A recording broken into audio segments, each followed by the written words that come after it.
बिस्मिल्लाहिर्रहमानिर्रहीम। मैं हूं doctor Arham Shabbir and I am serving as associate professor pharmacology, institute of pharmacy, Lahore college for women, university Lahore. और आज का हमारा टॉपिक है फ्लोरोक्विनोलोन्स। पार्ट 1 में हमने क्लासिफिकेशन, एंटीबैक्टीरियल स्पेक्ट्रम और मैकेनिज्म ऑफ एक्शन को डिस्कस किया था। आज पार्ट 2 में हम क्लिनिकल यूजेस, एडवर्स इफेक्ट्स और कंट्राइंडिकेशंस को डिस्कस करेंगे। So let's get started. तो सबसे पहला जो क्लिनिकल यूज है वो है यूरिनरी ट्रैक्ट इन्फेक्शंस। चंद एग्जांपल्स मैं कोट कर रहा हूं। For example, acute uncomplicated cystitis, acute pyelonephritis and prostatitis. ये जो अक्यूट अनकॉम्प्लिकेटेड सिस्टाइटिस है ये actually inflammation of urinary bladder है और मोस्टली इसकी प्रेवलेंस प्री मेनोपॉजल और नॉन प्रेग्नेंट वुमेन में पाई जाती है।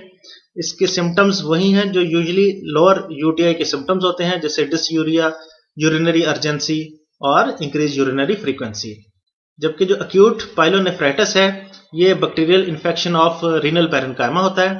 प्रोस्टाटाइटिस तो इन्फ्लेमेशन ऑफ प्रोस्टेट है। इसके बाद जो सेकंड क्लिनिकल यूज है वो रेस्पिरेटरी ट्रैक्ट इन्फेक्शंस में है और ये बोथ अपर एंड लोअर दोनों रेस्पिरेटरी ट्रैक्ट इन्फेक्शंस में क्लिनिकल यूज है फ्लोरोक्विनोलोन्स का। खासतौर पर third and fourth generation fluoroquinolones को रेस्पिरेटरी फ्लोरोक्विनोलोन्स भी कहा जाता है और इसकी वजह इनकी एनहांस्ड एक्टिविटी है टुवर्ड्स ग्राम पॉजिटिव बैक्टीरिया। लेकिन यहां एफडीए ने एक वार्निंग जारी की हुई है जो मैंने आपके लिए खासतौर पर यहां मेंशन की है। यह वार्निंग है लिमिटेशन ऑफ यूज की। एफडीए का कहना यह है कि फ्लोरोक्विनोलोन्स को रेस्पिरेटरी ट्रैक्ट इन्फेक्शंस में तभी यूज किया जाए जब अदर ट्रीटमेंट ऑप्शंस अवेलेबल ना हो, और उन्होंने चंद कंडीशंस भी मखसूस कर दी हैं कि इन कंडीशंस में ही फ्लोरोक्विनोलोन्स को बेहतर है कि यूज किया जाए, जैसे कि अक्यूट बैक्टीरियल साइनोसाइटिस यानी इन्फ्लेमेशन ऑफ साइनसिस। इसके अलावा acute bacterial exacerbation of chronic bronchitis. ये actually acute worsening of clinical symptoms of disease होती है जिसमें breathlessness, wheezing, coughing with sputum, ये सारे सिम्टम्स जो हैं क्रोनिक ब्रोंकाइटिस के ये एक्सरबेट कर जाते हैं। और अनकॉम्प्लिकेटेड यूटीआई।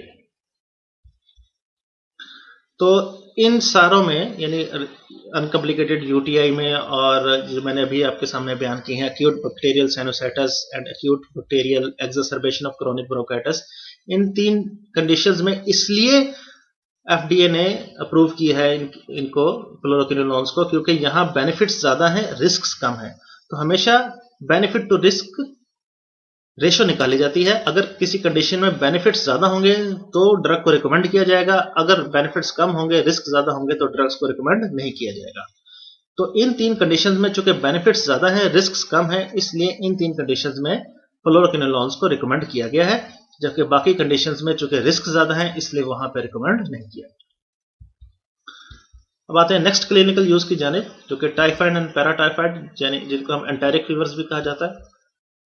फ्लोरोक्विनोलोन्स इफेक्टिव हैं दोनों टाइफाइड फीवर में भी और पैराटाइफाइड फीवर में भी, लेकिन याद रहे कि फीवर यानी pyrexia may persist up to 5 days after the start of specific therapy. इसके बाद bone, joint and soft tissue infections जो नेक्स्ट क्लिनिकल यूज है, इसकी मैंने चंद एग्जांपल्स दी हैं, जैसे क्रोनिक ऑस्टियोमाइलाइटिस है या डायबिटिक फुट इन्फेक्शंस हैं। Osteomyelitis actually infection of bone and bone marrow होता है और ये काफी सीवियर किस्म का और परसिस्टेंट किस्म का इन्फेक्शन होता है। डायबिटिक पेशेंट्स को फुट इन्फेक्शंस हो जाते हैं। फिफ्थ पे gastrointestinal and abdominal infections. Travellers diarrhoea for decreasing the duration of diarrhoea in cholera. Shigellosis, shigellosis के लिए जो रिस्पॉन्सिबल है वो शाइजेला है और इसमें भी डायरिया, फीवर और स्टमक क्रैम्प्स वगैरह होते हैं। इसके अलावा enteric fever caused by salmonella typhi. और लास्ट पे ये जो एंटेरिक फीवर साल्मोनेला काज करता है ये भी टाइफाइडल एंड पैराटाइफाइडल फीवर्स ही होते हैं। और टाइफाइडल के अलावा बैक्टीरियमिक नॉन टाइफाइडल इन्फेक्शंस इन एड्स पेशेंट्स, ये भी साल्मोनेला की मुख्तलिफ स्पीशीज हैं जो कॉज करती हैं।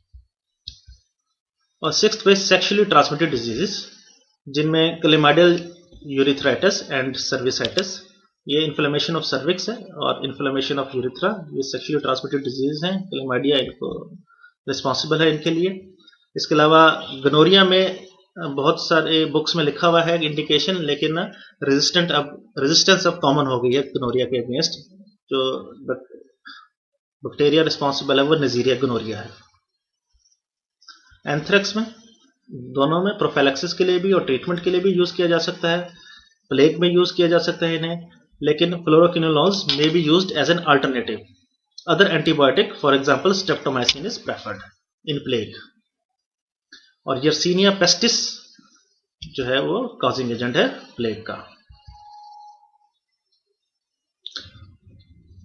फिर माइकोबैक्टीरियल इन्फेक्शंस में यूज किया जा सकता है, जैसे कि लेप्रोसी, ट्यूबरकुलोसिस, और इनमें as second line of treatment use किया जाता है। First line of treatment fluoroquinolones नहीं है। तो यहां भी एफडीए की एडवाइस आ जाती है, जैसे पहले एफडीए ने एक वार्निंग जारी की थी। यहां पे एफडीए का कहना यह है कि एंथ्रेक्स, प्लेग और बैक्टीरियल निमोनिया में बेनिफिट्स ज्यादा हैं रिस्क से, इसलिए it is appropriate for them to remain available as therapeutic option. तो इन तीन में फ्लोरोक्विनोलोन्स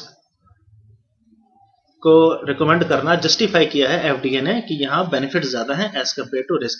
जबकि पीछे हमने देखा था कि यूटीआई में और रेस्पिरेटरी ट्रैक्ट इन्फेक्शंस में उन्होंने 2-3 कंडीशंस, इंडिकेशंस मेंशन कर दी थी कि इसके अलावा जितने भी रेस्पिरेटरी ट्रैक्ट की या यूरिनरी ट्रैक्ट की इंडिकेशंस हैं उनमें रिस्क ज्यादा है एज कम्पेयर टू बेनिफिट्स। तो अब हम बात कर लेते हैं एडवर्स इफेक्ट्स की। एडवर्स इफेक्ट्स में सबसे पहले फोटोसेंसिटिविटी है। ये हाइपर सेंसिटिविटी रिएक्शन है जो लोमफ्लॉक्सासिन एंड पेफ्लॉक्सासिन के साथ है। फिर QTc prolongation, gatifloxacin, levofloxacin, gemifloxacin, moxifloxacin, ये सारी ड्रग्स क्यूटी इंटरवल को प्रोलॉन्ग करती हैं। तो फिर कंट्राइंडिकेशंस क्या हुई? Avoid or use with caution in patients with non QT interval prolongation. For example uncorrected hypokalaemia. अब वो पेशेंट्स जो हाइपोकलीमिया का शिकार है उनमें ऑलरेडी क्यूटी इंटरवल प्रोलोंगेशन के चांसेस ज्यादा होते हैं। तो अगर ऐसे पेशेंट्स को फ्लोरोक्विनोलोन्स रिकमेंड की जाएंगी तो क्यूटी इंटरवल प्रोलोंगेशन के चांसेस मजीद बढ़ जाएंगे। इसी तरह anti arrhythmic drugs class 1A हो गई, क्लास 3 एंटी एरिथमिक ड्रग्स हो गई, और अदर एजेंट्स जैसे एरिथ्रोमाइसिन है या ट्राइसाइक्लिक एंटी डिप्रेसेंट्स हैं, ये सारे एंटी एरिथमिक एजेंट्स और एंटीबायोटिक्स जो है या ये ट्राइसाइक्लिक एंटी डिप्रेसेंट एजेंट्स, ये सब क्यूटी इंटरवल को प्रोलॉन्ग करते हैं। तो अगर इनको कंबाइन कर किया जाएगा फ्लोरोक्विनोलोन्स के साथ तो क्यूटी इंटरवल प्रोलॉन्गेशन के चांसेस बढ़ जाएंगे। इसलिए ये ड्रग्स आपस में इनकी को एडमिनिस्ट्रेशन कंट्राइंडिकेटेड है। तो नेक्स्ट एडवर्स इफेक्ट है हाइपोग्लाइसीमिया। हाइपोग्लाइसीमिया खासतौर पे उन पेशेंट्स में जो ऑलरेडी डायबिटिक हैं और ओरल हाइपोग्लाइसीमिक एजेंट्स यूज कर रहे हैं, तो अगर उनको किसी इन्फेक्शन की वजह से फ्लोरोक्विनोलोन्स भी साथ रिकमेंड कर दिया जाता है तो उनमें हाइपोग्लाइसीमिक कोमा होने के चांसेस बढ़ जाते हैं, क्योंकि फ्लोरोक्विनोलोन्स इटसेल्फ हाइपोग्लाइसीमिया कॉज करते हैं। तो एफडीए ने इस सिलसिले में एक प्रेस रिलीज को जारी किया जुलाई 10, 2018 में, जिसमें उन्होंने स्पेसिफिकली मेंशन किया hypoglycaemic coma as potential risk, और साथ उन्होंने ये रिकमेंडेशन जारी की कि जो सिस्टेमिक फ्लोरोक्विनोलोन्स की लेबलिंग है उसमें हाइपोग्लाइसीमिया कोमा इसको खासतौर पर एज ए पोटेंशियल रिस्क के तौर पर इंक्लूड किया जाए। इसके बाद मेंटल हेल्थ साइड इफेक्ट्स, जिनमें disturbances in attention, disorientation, agitation, nervousness, memory impairment और डिलीरियम शामिल हैं। तो वही प्रेस रिलीज जो एफडीए ने 10 जुलाई 2018 को जारी की, जिसमें उन्होंने खासतौर पर हाइपोग्लाइसीमिक कोमा को as a potential risk include करवाया, उसी में एफडीए ने यह कहा कि आप लेबलिंग में ये मेंटल हेल्थ साइड इफेक्ट्स को भी साथ इंक्लूड करें। तो ये दोनों इंपॉर्टेंट है, मेंटल हेल्थ साइड इफेक्ट्स और हाइपोग्लाइसीमिक कोमा। इसके बाद fluoroquinolones they can cause damage to growing cartilage and they can cause arthropathy and tendinitis leading to tendon rupture. So these drugs are not routinely recommended for the patients under 18 years of age. उसकी वजह यह है कि under 18 years of age cartilage still growing होती है, और यहाँ लफ्ज routinely recommended का लफ्ज यूज किया गया है, जिसके बारे में आगे मैं मजीद तफसील से आपको बताऊंगा कि routinely recommended क्यों है। However, the arthropathy is reversible. और टेंडिनाइटिस जो है ये रेयर कॉम्प्लिकेशन है, लेकिन ये सीरियस तब हो जाती है जब पेशेंट टेंडन रप्चर की तरफ चला जाए। तो कंट्राइंडिकेशंस क्या है? फ्लोरोक्विनोलोन्स को खास तौर पर कॉर्टिकोस्टेरॉइड्स के साथ प्रेस्क्राइब नहीं किया जाता। उसकी वजह एक स्टडी है जिसमें यह देखा गया कि ऐसे पेशेंट्स जिनको टेंडन रप्चर हुआ था तो उनमें से 1/3 पेशेंट्स ऐसे थे जिनमें फ्लोरोक्विनोलोन्स और कॉर्टिकोस्टेरॉइड्स को एडमिनिस्टर किया गया था, साइमल्टेनियसली यूज किया गया था। तो इस पर फिर एफडीए ने अपनी स्ट्रॉन्गेस्ट वार्निंग जारी की। एफडीए की जो स्ट्रॉन्गेस्ट वार्निंग है उनमें से एक वार्निंग को कहते हैं बॉक्स्ड वार्निंग, या इसको ब्लैक बॉक्स वार्निंग भी कहा जाता है। तो उन्होंने ये जो ब्लैक बॉक्स वार्निंग जारी की for tendinitis and tendon rupture, और ये एक ब्लैक बॉक्स जो है, ये जो ड्रग्स हैं उनकी जो पैकेजिंग है उसके ऊपर ये बॉक्स में जो है ये वार्निंग लिखी हुई होती है, और ये एफडीए की स्ट्रॉन्गेस्ट वार्निंग होती है ताकि एहतियात की जाए और इन कंडीशंस में खास तौर पर फ्लोरोक्विनोलोन्स को यूज ना किया जाए। तो ये नोट है जो मैंने इजाफी तौर पर इसमें ऐड किया है कि अगर किसी पेशेंट को फ्लोरोक्विनोलोन्स रिकमेंड की गई है और उस पेशेंट को टेंडन पेन रिपोर्ट होती है और उसको पेन फील होती है टेंडन में, तो फौरन से उसको स्विच कर देना चाहिए अल्टरनेटिव ट्रीटमेंट पे, ताकि पेशेंट जो है वो आगे टेंडन रप्चर की तरफ ना चला जाए। तो वहीं फ्लोरोक्विनोलोन्स को स्टॉप कर देना चाहिए। So fluoroquinolones are contraindicated in children. The reason is the risk of damage to the musculoskeletal system.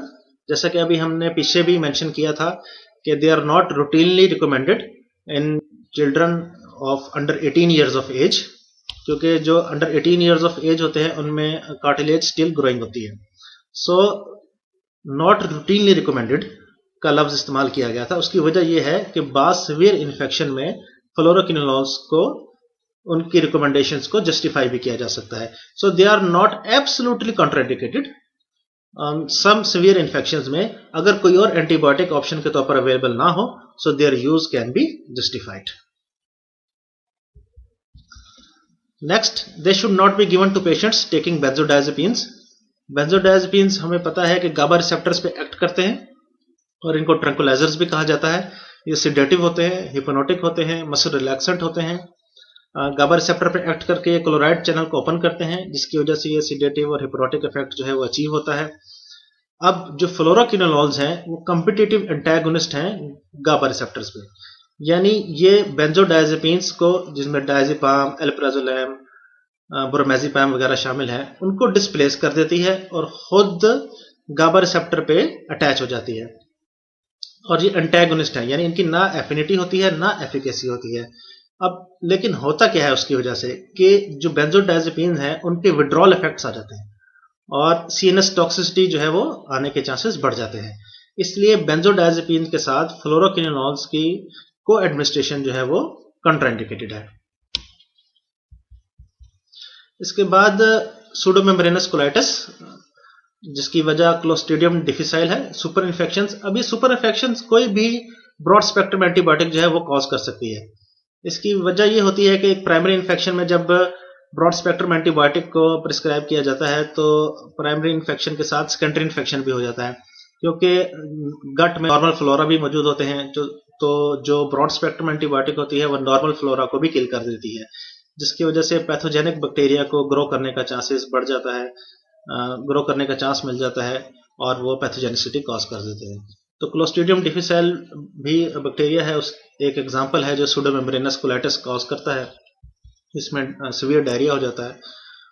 तो almost any broad spectrum antibiotic can cause it, लेकिन फ्लोरोक्विनोलोन्स के साथ सूडोमेम्ब्रेनस कोलाइटिस के चांसेस बहुत ज़्यादा हैं।